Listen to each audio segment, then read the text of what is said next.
Hello friends, welcome to MPSC trick channel. मी अजय कुमार गोसावी. आपण Loksatta current अफेअर्सची series सुरू केली होती. त्यातला पहिला भाग कव्हर केला होता. म्हणजे लोकसत्ता मॅगझिनमध्ये दिलेले जे प्रश्न आहेत त्याचे प्रश्न आणि त्याची उत्तर अशा प्रकारची ही सिरीज होती. पहिला भाग मी ऑलरेडी कव्हर केला आहे. आज आपण पाहणार आहोत तो दुसरा भाग. तर आज आपण वेळ न दौडता आपल्या लेसनला सुरुवात करूया. आज आपला पहिला प्रश्न आहे तो म्हणजे साहित्य अकादमी पुरस्कार प्राप्त ज्येष्ठ नाटककार आणि कादंबरीकार किरण नगरकर यांनी पुढीलपैकी कोणत्या पुस्तकाचं लेखन केलेलं आहे? त्यामध्ये अ ब क ड दिले, म्हणजे 60% 40, कॉम्प्लिक्ट ऑफ लॉज, ककल्ड आणि जसोदा अशी पुस्तक आहेत आणि पर्याय दिलेले आहेत. तर आता ह्या ज्या प्रश्नाचं जे अचूक उत्तर आहे तर ते आहे पर्याय क्रमांक 3 बरोबर, म्हणजे अ क आणि ड बरोबर. म्हणजे 60% 40, 43, ककल्ड आणि जसोदा या सर्व पुस्तकांचं लेखन कोणी केले तर किरण नगरकर यांनी केलेलं आहे. किरण नगरकर यांनी कोणत्या पुस्तकाचं लेखन केलेलं नाहीये तर ते कॉम्प्लिक्ट ऑफ लॉज असं आहे. तर किरण नगरकर यांचं लेटेस्ट निधन झालं होतं, त्यामुळे ते चर्चेत आलेले होते. किरण नगरकर यांची पहिली कादंबरी कोणती? तर त्यांची पहिली कादंबरी आहे ते म्हणजे 7 सक्क 43. काय आहे? 7 सक्क 43 ही त्यांची पहिली कादंबरी आहे. त्याचबरोबर जसोदा हे एक त्यांचं महत्त्वाचं पुस्तक आहे. कबीराचं काय करायचं हा सुद्धा त्यांचं गाजलेल्या पुस्तकापैकी एक असं आपण म्हणू शकतो. त्यांची जी ककल्ड ही जी कादंबरी आहे, ककल्ड या कादंबरीला 2001 साली साहित्य अकादमी पुरस्कारानं गौरवण्यात आलं होतं. कुठल्या? ककल्ड या कादंबरीला 2001 साली.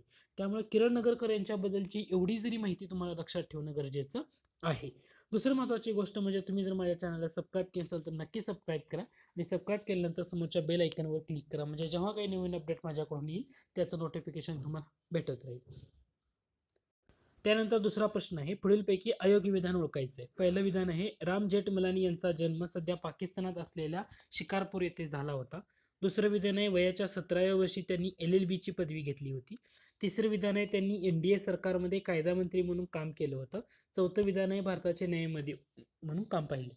तर याचं जे अयोग्य विचारलंय काय आपल्याला अयोग्य, तर याचं अचूक उत्तर आहे ते पर्याय क्रमांक 4. हे विधान काय आहे तर अयोग्य आहे. ते महान्यायवादीमध्ये त्यांनी काम पाहिलेलं नाही. मग इतर विधानं कोणती आहे तर राम जेठमलानी आता सगळ्यात महत्त्वाचे वकील म्हणून जे फेमस होते तर त्यापैकी एक आहेत. बार असोसिएशनचे माजी अध्यक्ष म्हणून सुद्धा त्यांनी काम पाहिलेलं आहे. राम जेठमलानी यांचा जन्म सध्या पाकिस्तानात असलेलं जे शिकारपूर हे काय ठिकाण आहे ना, या ठिकाणी त्यांचा जन्म झाला. फाळणीनंतर ते भारतात आले होते. वयाच्या 17व्या वर्षी हे लक्षात घ्या, वयाच्या 17व्या वर्षी LLB ची त्यांनी पदवी घेतलेली होती. हे जरूर लक्षात ठेवण्यासारखी गोष्ट आहे. त्याचबरोबर NDAचं सरकार होतं, म्हणजे अटल बिहारी वाजपेयी यांच्या अंडरखाली जे सरकार होतं त्या सरकारमध्ये त्यांनी कायदा मंत्री म्हणून काम पाहिलेलं आहे. तर हे तिन्ही विधानं बरोबर होती. राम जेठमलानी यांच्याबद्दल सांगायचं झालं तर जे आणीबाणीची परिस्थिती होती ना, त्या परिस्थितीमध्येच त्यांच्या खरी राजकीय कारकिर्दीला सुरुवात झाली असं आपण म्हणू शकतो. 1977च्या ज्या निवडणुका झाल्या ना, त्या निवडणुकामध्ये ते लोकसभेवर निवडून गेलेले होते. तर राम जेठमलानी हे जरूर लक्षात घ्या. त्यानंतर पुढचा प्रश्न आहे, 2019चा ब्रिक्स यंग इनोव्हेटर प्राइज पुरस्कार कोणाला देण्यात आला? आणि हे 4 ऑप्शन दिलेले आहेत. बरं, याचं अचूक उत्तर आहे ते म्हणजे पर्याय क्रमांक 2 रवी प्रकाश.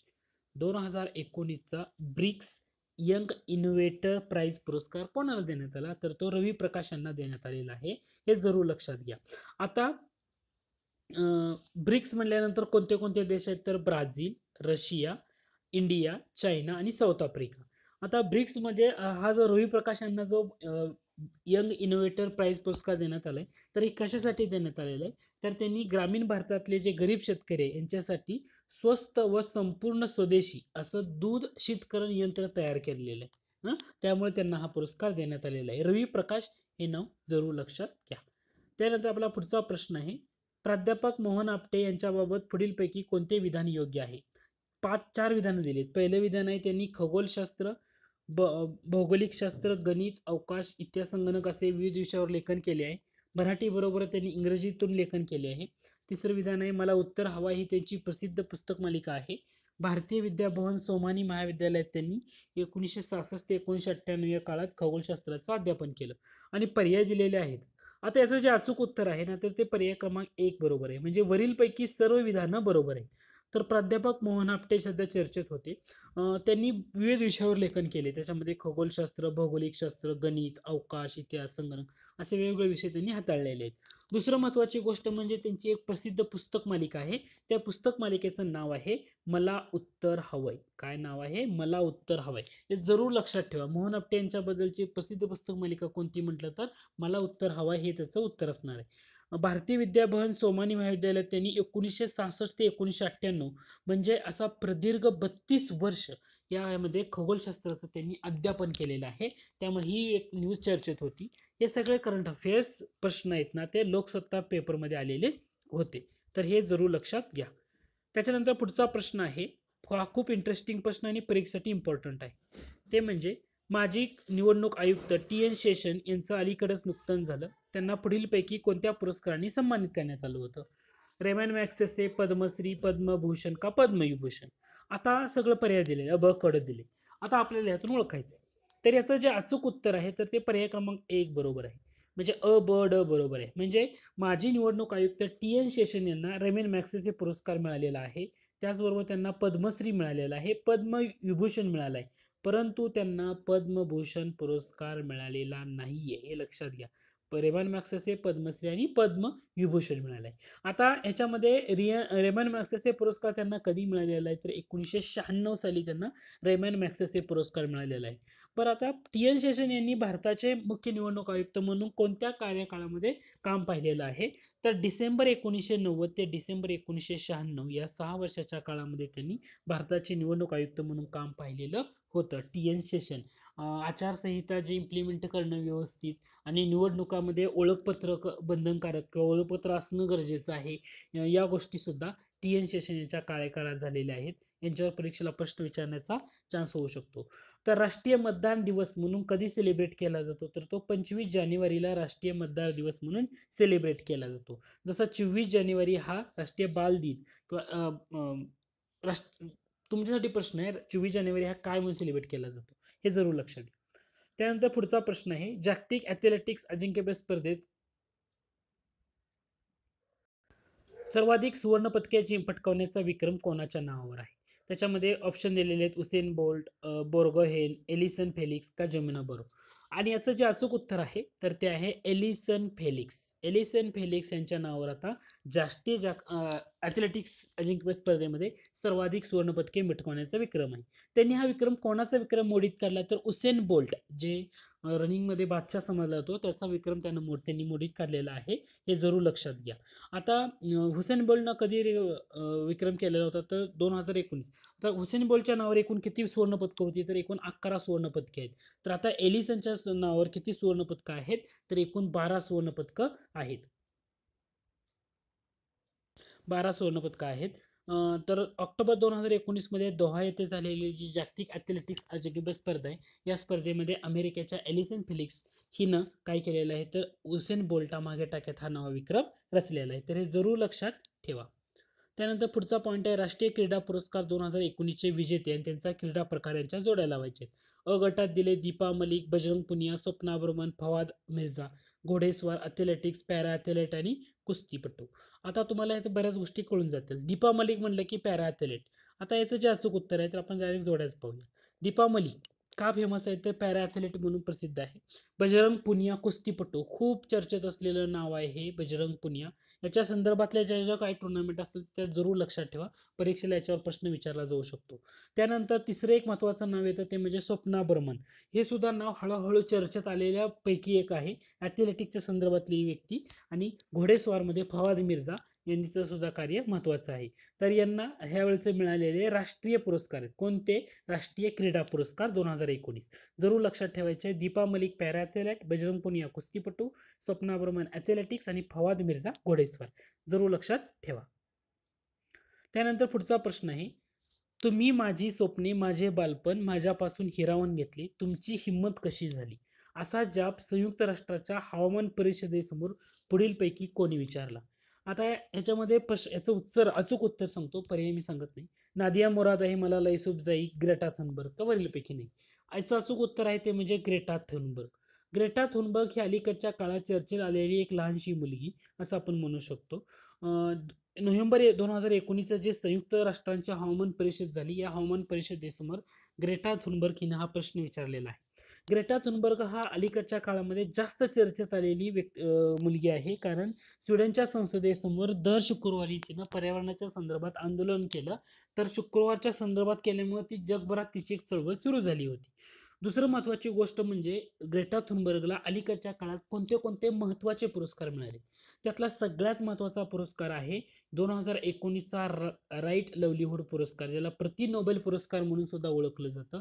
हा पुरस्कार ग्रेटा थुनबर्गला मिळाला आहे.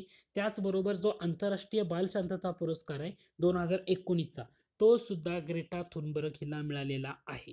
आता ग्रेटा थुनबर्ग हिनं काय केले, तिचे हवामान बदलावरचं जे भाषण आहे त्याचं संकलन असणारे एक पुस्तक सध्या प्रकाशित झाले. तर त्या पुस्तकाचं नाव काय आहे, तर त्या पुस्तकाचं नाव आहे no one is too small to make a difference. No one is too small to make a difference. हे ग्रेटा थुनबर्ग ह्याच्या हवामान बदलावरच्या भाषणाचं संकलन असणारे सध्या पुस्तक प्रकाशित झालेलं आहे. जरूर लक्षात ठेवा, ग्रेटा थुनबर्ग डेफिनेटला प्रश्न येणार आहे. तो म्हणजे राईट लाईव्हलीहूड पुरस्कार, आंतरराष्ट्रीय बालशांतता पुरस्कार, स्वीडन. त्याच्यानंतर पुढचा प्रश्न आहे, कांचन चौधरी यांच्याबाबत कोणती विधानं बरोबर आहेत. पहिलं विधान आहे, त्या देशातल्या पहिल्या महिला पोलीस संचालिका होत्या.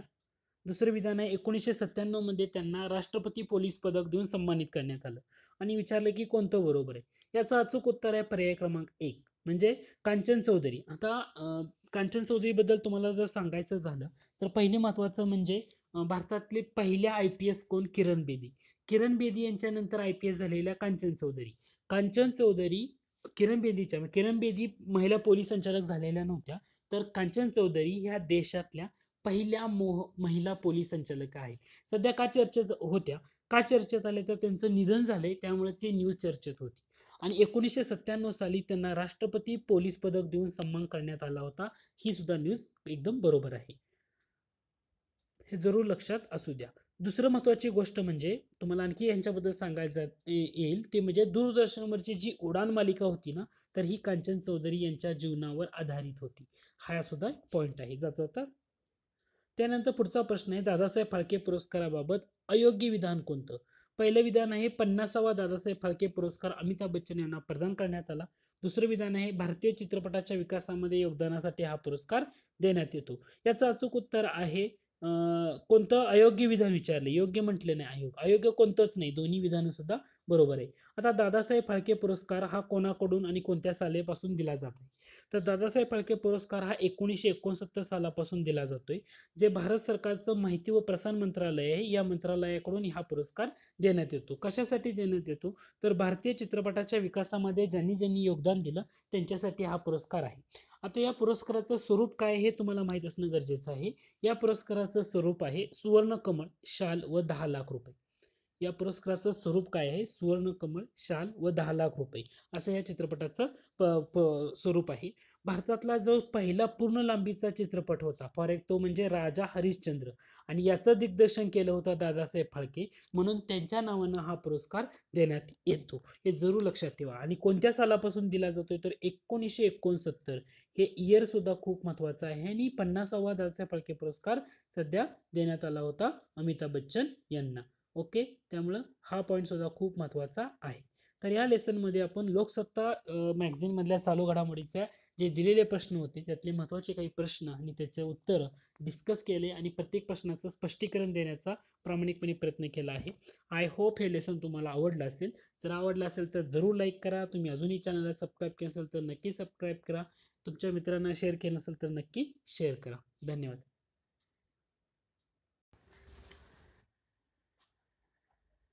Hello friends, welcome to MPSC trick channel. मी अजय कुमार गोसावी. आज आपण लोकसत्ता मॅगझिनमध्ये आलेले जे करंट अफेअरचे प्रश्न असतील ना, तर त्या प्रश्नाचं लेसन बनवलेलं आहे.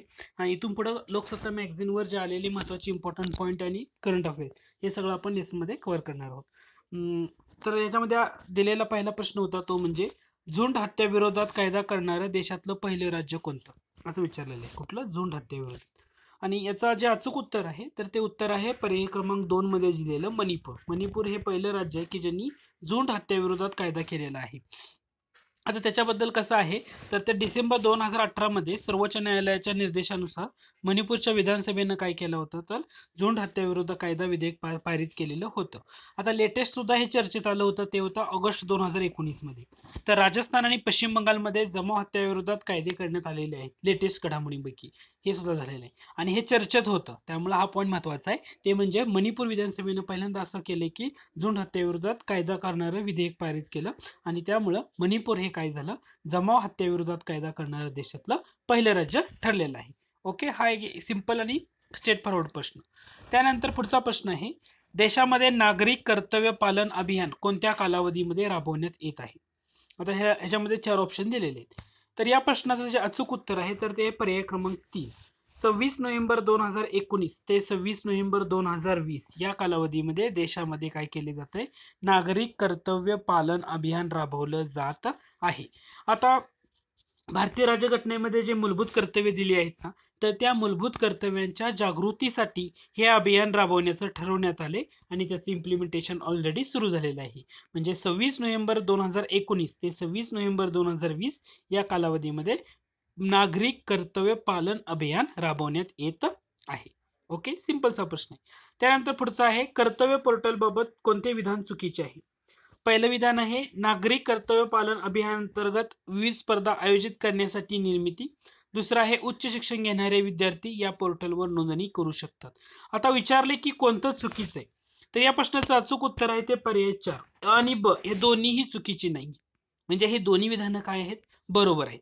मग आता हे कर्तव्य पोर्टल अभियान काय आहे ते आपल्याला अगोदर समजून घेणं गरजेचं आहे. तर मूलभूत कर्तव्याबाबत जे जागृती करण्याच्या उद्देशानं देशामध्ये जे नागरिक कर्तव्य पालन अभियान राबवण्यात येत आहे ना त्याच्यासाठी एक विकसित केलेलं पोर्टल म्हणजे कर्तव्य पोर्टल. आता हे जे नागरिक कर्तव्य पालन अभियान 26 नोव्हेंबर 2019 ते 26 नोव्हेंबर 2020 च्या कालावधीमध्ये इम्प्लिमेंट होते. आता याच्यासाठी लागणाऱ्या ह्या कर्तव्य पालन अभियानांतर्गत ज्या विविध स्पर्धा आयोजित करण्यात आल्यात त्याच्यामध्ये प्रामुख्याने टार्गेट केली आहे ती म्हणजे निबंध स्पर्धा आणि ही निबंध स्पर्धा आयोजित करण्यासाठी विद्यापीठ अनुदान आयोग त्याला UGC म्हणतो आपण यांच्या थ्रू ना कर्तव्य पोर्टल विकसित करण्यात आलेलं आहे. त्यामुळे हा एक पॉईंट चर्चेत आहे की नागरिक कर्तव्य पालन अभियान त्याच्यासाठी असलेलं कर्तव्य पोर्टल. ओके, ह्या 2-3 गोष्टी लक्षात ठेवा परीक्षेसाठी इम्पॉर्टंट आहे. त्यानंतर पुढचा प्रश्न आहे लोकपाल यंत्रणेचे बोधवाक्य म्हणून पुढीलपैकी कोणत्या विधानाची निवड करण्यात आलेली आहे. आता याच्यामध्ये एकूण 4 विधानं दिली. ओके, हे बोधवाक्य आता हे प्रत्येक वाचू बसत नाही त्याचं अचूक उत्तर आहे ते पर्याय क्रमांक 4 मा ग्रद कास्यस्वित धन असं दिलेलं आहे. तर आता हे वाक्य ना लोकपाल यंत्रणेचं बोधवाक्य म्हणून निवडण्यात आलेलं आहे. आता याचा अर्थ काय होतो हे तुम्हाला समजून घेणं गरजेचं आहे.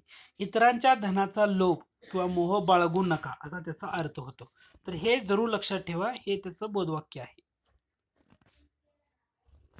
नामृत कास्यावित धन हे त्याचं बोधवाक्य. आता सरकारनं काय केलेलं होतं जे लोकपाल यंत्रणा आहे त्याच्या बोधचिन्ह आणि बोधवाक्याच्या निवडीसाठी एक स्पर्धा घेण्यात आली होती. ती स्पर्धा पार कधी पडलेली आहे तर जून 2019 मध्ये ही स्पर्धा पार पडलेली होती आणि या स्पर्धेमधून ह्या विधानाची निवड करण्यात आलेली. हे लक्षात घ्या ह्याच्यासाठी सुद्धा स्पर्धा आयोजित झालेली होती. तर नाम गृद कास्यास्वित धन असं त्याचं लोकपाल यंत्रणेचं बोधवाक्य म्हणून निवडलेलं आहे. ओके, त्यानंतर पुढचा पॉइंट आहे देशातला टाळता येण्याजोगा माता मृत्यू व अर्भक मृत्यू याचं प्रमाण शून्यावर आणण्याच्या उद्देशानं कोणती योजना केंद्र शासनाकडून सुरू करण्यात आलेली आहे. सुमन योजना, उज्ज्वला योजना, संजीवनी योजना की जननी सुरक्षा योजना. तर या प्रश्नाचं जे अचूक उत्तर आहे तर ते पर्याय क्रमांक 1 सुमन योजना आहे. आता सुमन योजनेला काय म्हटलं जातं ते सुद्धा आपण पाहूया. सुमन योजना म्हणजे काय आहे सुरक्षित मातृत्व आश्वासन म्हणजे सुमन योजना म्हणजेच ही काय आहे प्रधानमंत्री सुरक्षित मातृत्व अभियानापैकी एक वेगळी योजना आहे. सुमन योजना म्हणजे काय सुरक्षित मातृत्व अभियान. आता या योजनेअंतर्गत पुढील गोष्टी उपलब्ध करून देण्यात येतील असं सांगितले. त्याच्यामध्ये पहिली महत्वाची गोष्ट आहे ते म्हणजे किमान 4 प्रसूतीपूर्व तपासणी करण्यात येतील. त्याचबरोबर जे प्रधानमंत्री सुरक्षित मातृत्व अभियान आहे त्याच्या अंतर्गत किमान 1 तपासणी. त्याचबरोबर फॉलिक ऍसिडच्या गोळी फॉलिक ऍसिडच्या गोळी झाले, धनुर्वात लस असेल किंवा तपासणीसाठीचा प्रवास, इतर आवश्यक वस्तू किंवा औषधं किंवा नवजात अर्भकांच्या तपासण्यासाठी 6 भेटी या सगळ्या याच्यामध्ये इन्क्लूड करण्यात आले. तुम्हाला परीक्षेसाठी काय लक्षात ठेवायचंय तर हा पॉईंट लक्षात ठेवायचा आहे.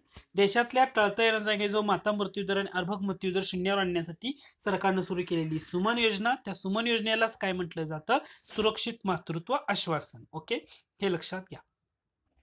त्यानंतर पुढचा पॉइंट आहे शी बॉक्स, शी बॉक्स हे काय आहे असं म्हटलेलं आहे. तर याचं जे अचूक उत्तर आहे ते मी डायरेक्ट सांगतो. हे पर्याय क्रमांक 1 म्हणजे जे कामाच्या ठिकाणी जे लैंगिक छळ होतो त्या कायद्याविरोधात ऑनलाईन तक्रारी म्हणजे छळाविरोधी ही जो छळ होतोय याच्या विरोधी कायद्याअंतर्गत ज्या ऑनलाईन तक्रार नोंदणी करण्याची यंत्रणा आहे त्याला म्हटलं जातं शी बॉक्स. ओके, त्याला काय म्हटलं जातं, शी बॉक्स असं म्हटलं जातं. मग याच्यामध्ये काय काय तक्रार कशा करता येतील तर जे शासकीय व खाजगी अशा सर्व आस्थापनामध्ये ज्या कार्यरत महिला असतील ना त्यांना याच्या अंतर्गत तक्रार करता येईल. आता शी बॉक्स म्हणजे काय, त्याचा फुल फॉर्म काय, तर हे आहे sexual harassment electronic box. Sexual harassment electronic box, SHE म्हणजे काय, सेक्शुअल हॅरासमेंट इलेक्ट्रॉनिक आणि बॉक्स असं. शी म्हणजे सेक्शुअल हॅरासमेंट इलेक्ट्रॉनिक. आणि हे कोणत्या विभागाकडून करण्यात आले तर केंद्राचं महिला व बालविकास विभागाकडून याची सुरुवात करण्यात आलेली आहे. आता हे सगळं लोकसत्ता मॅगझिन मध्ये वर्तमानपत्रात आलेले प्रश्न आहेत त्याची उत्तर आहेत. त्यानंतर पुढचा प्रश्न आहे पुढीलपैकी कोणती विधाने योग्य आहेत. पहिलं विधान आहे महाराष्ट्र राज्यात आतापर्यंत 3 वेळा राष्ट्रपती राजवट लावले आहेत. 1978 मध्ये पुलोचे सरकार बरखास्त झाल्यामुळे पहिल्यांदा राष्ट्रपती राजवट लागली होती. 2014 मध्ये राष्ट्रवादी काँग्रेस पक्षाने पाठिंबा काढून घेतल्यावर राज्यात राष्ट्रपती राजवट लागू झाली होती आणि राज्यामध्ये राष्ट्रपती राजवट कलम 352 नुसार लावली जाते असं दिलेले प्रश्न आहेत. आता तुम्हाला याचं उत्तर शोधायचं आहे. याचं योग्य पर्याय क्रमांक आहे 2 म्हणजे अ आणि क हे काय बरोबर आहे, म्हणजे अ बी बरोबर आहे आणि ब बी बरोबर आहे. तर आता ह्याच्यामध्ये लक्षात घ्या राज्यात लागू झालेली तिसरी राष्ट्रपती राजवट आहे लेटेस्ट झालेली.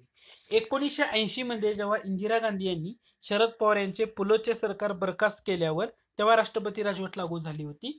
2014 मध्ये राष्ट्रवादीने पृथ्वीराज चव्हाण सरकारचा पाठिंबा काढला होता तेव्हा सुद्धा राष्ट्रपती राजवट लागू झाली होती. राष्ट्रपती राजवट 356 कलम महत्वाचा आहे, 352 नाहीये, ते एक लक्षात घ्या. तर हे गोष्ट लक्षात घ्या 1980 मध्ये झालेलं होतं पहिल्यांदा. त्यानंतर पुढचा प्रश्न आहे INS खंदेरी बाबत कोणती गोष्ट खरी आहे. INS खंदेरी बरोबर पहिलं विधान आहे ही फ्रान्सच्या DSNS च्या सहाय्याने सुरू झालेल्या प्रोजेक्ट 74 या प्रकल्पांतर्गत बांधण्यात येत आहे. दुसरं विधान आहे ही पाणबुडी 28 जुलै 2019 रोजी नौदलात दाखल झाली. तिसरं आहे फ्रान्सची मेसर्स DSNS कंपनी आणि माझगाव गोदी यांनी संयुक्तरित्या पाणबुडीची बांधणी केलेली आहे आणि कलावरी श्रेणीतील पाणबुडी नाही असं दिलेलं आहे. याचं उत्तर आहे की पर्याय क्रमांक 3 बरोबर आहे, म्हणजे फ्रान्सची मेसर्स DSNS कंपनी आणि माझगाव गोदी यांनी संयुक्तरित्या या पाणबुडीची बांधणी केलेली आहे INS खांदेरी याबाबत. आता INS खांदेरी हे कुठल्या प्रोजेक्ट अंतर्गत केले तर प्रोजेक्ट त्यांनी 74 म्हटले, तर इथं प्रोजेक्ट 74 नाहीये, प्रोजेक्ट हे 75 आहे, हे लक्षात असू द्या. प्रोजेक्ट 74 नसून ते प्रोजेक्ट 75, त्यामुळे ते विधान चुकीचं ठरलेलं आहे, हे एक लक्षात घेणं गरजेचं आहे.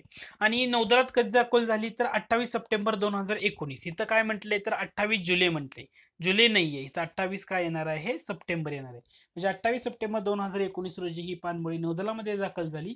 प्रोजेक्ट 75 हा जो फ्रान्सची DSNS यांच्या सहाय्यानं माझगाव गोदी यांच्या संयुक्तरित्या ही पाणबुडीची निर्मिती करण्यात आली आहे आणि ही कलावरी श्रेणीतील पाणबुडी आहे, कलावरी श्रेणीतील पाणबुडी. तर ह्या 2-3 गोष्टी जरूर लक्षात ठेवायच्या.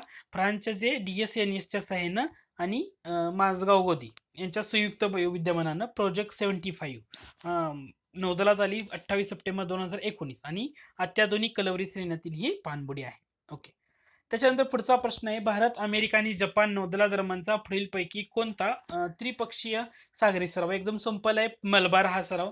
आता 2019 मलबार 2019 पाहिजे होते इथं.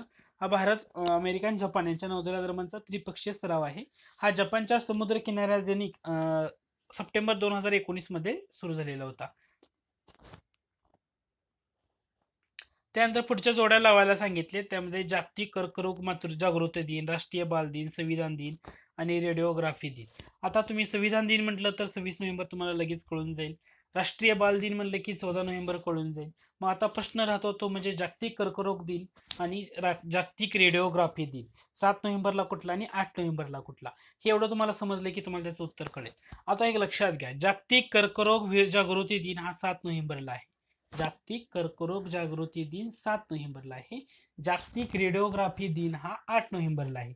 आपण ऑलरेडी हे दोन प्रश्न डिस्कस केलेले होते, त्यामुळे हे जरूर लक्षात ठेवा. त्यानंतर पुढचा प्रश्न आहे, उपराष्ट्रपती व्यंकय्या नायडू यांना कोमोरोस या देशाच्या पुढीलपैकी कोणत्या सर्वोच्च नागरी पुरस्कारानं सन्मानित करण्यात आले.